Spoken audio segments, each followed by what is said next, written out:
I want to call this meeting of the House Rules Committee to order. And our single thing on our menu right now is to allow late drafting and introduction bill. So Representative Roy, Representative Muse, you want to come up and explain to us?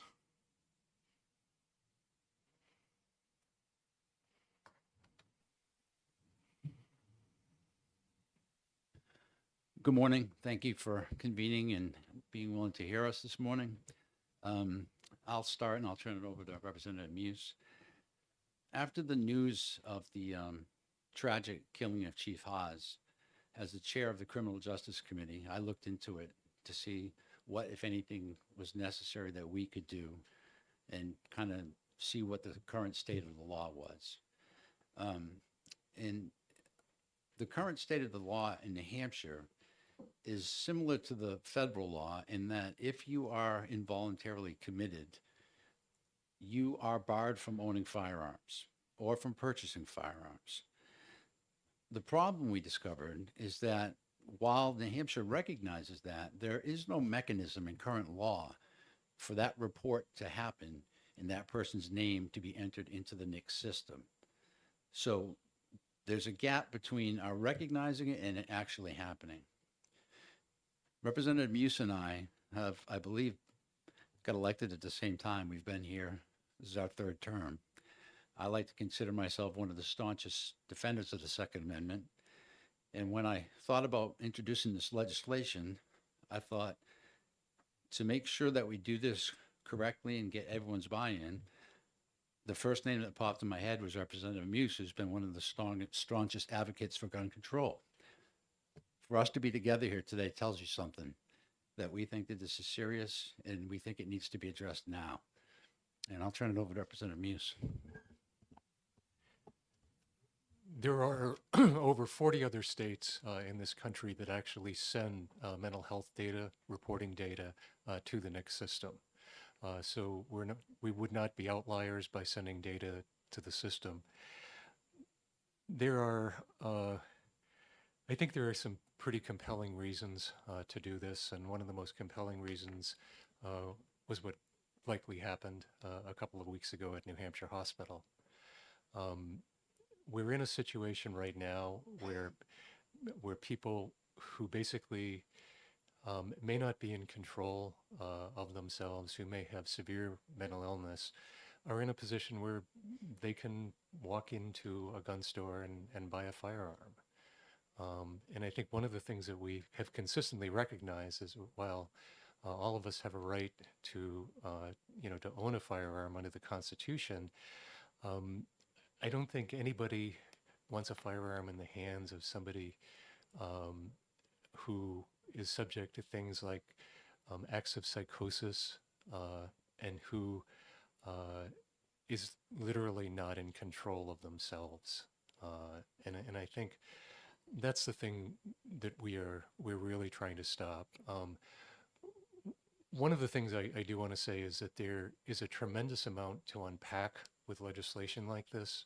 One of the things that we want to make sure of is that if we have a prohibition on weapons for people with certain mental health conditions, that if those people get better, they have a way to retain their right to own weapons again. So there's a way to reverse this process when people get better.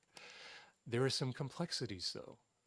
There are people who are on medication on an ongoing basis for psychotic episodes who, if they go off their medication, may not be people that we want to possess weapons. So there are going to be issues like that that we need to look into.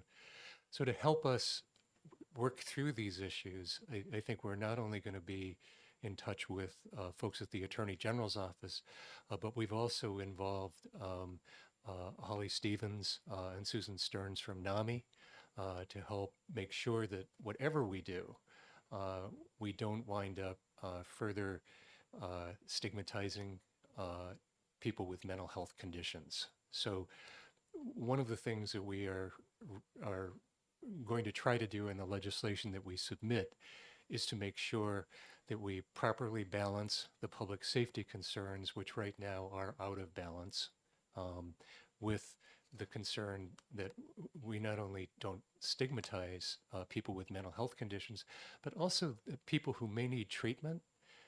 We don't want to necessarily provide a huge disincentive for them to refuse treatment because they think their guns may be taken away from them. So again, there are a lot of issues to work through, a lot of issues to unpack, but we really are hoping that we'll get your support to file this legislation today.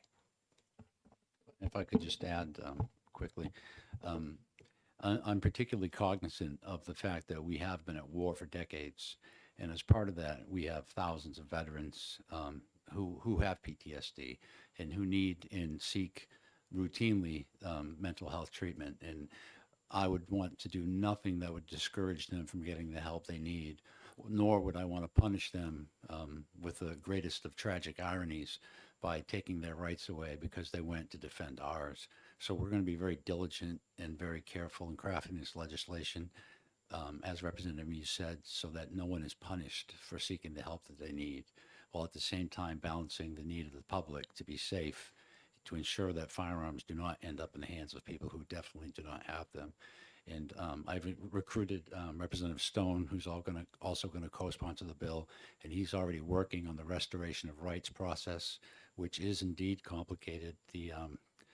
Any program you devise to get the restoration of rights has to meet the criteria from the U.S. Department of Justice and the ATF, and you actually have to get them to sign off on it before you can do it. Otherwise, it will be meaningless. In other words, you could say someone has their rights back, but when they go to buy a gun, they'll still be on the list because the ATF did not approve the program. So we have to make sure that it meets those criteria. So with that, we would appreciate your allowing us to do this. As you know, this was unforeseen. We could not have thought of this and done this in time to do it according to House rules. Thank you. Questions? Go ahead. Dennis Smith? Thank you, Mr. Chair. Well, before discussion, first, I'd like to move to approve the request. Second. Open for further discussion. Do you have any questions, or you just make I the do. motion? Go ahead. And thank you, Mr. Chair, for allowing this to go beyond the usual scope of why the drafting's late. I think we all recognize that. Do you, Representative Roy, believe that the proposal you're putting puts enough respect and focus on the due process rights of the affected individuals? Thank you. I do. And while it's difficult because I have no legislation in front of me, obviously, because OLS won't draft it until you say they can. But what we are envisioning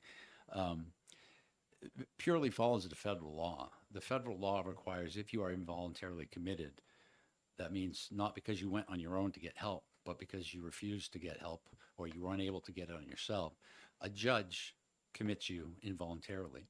Part of that process in New Hampshire law is adversarial. You are entitled to a lawyer. If you cannot afford one, one will be appointed to you. So the due process is definitely involved. The person has a right to challenge this before it happens. They're allowed to call witnesses. They're allowed to speak in their own defense. Only after that process is done and the judge enters an order of involuntary commitment would the person be added to the list. And likewise, on the other end, due process is also involved in getting their rights restored, where they go to a judge and they present evidence why they no longer should be on that list. Thank you. Representative Shirtliff? Thank you, Mr. Chairman. Mr. Chairman, first of all, I commend you both on the desire to introduce this legislation, and secondly, for the spirit of bipartisanship that you're showing. It's so important. I just want to ask, do you look forward to getting sponsors from the Senate from both parties to join you on the bill?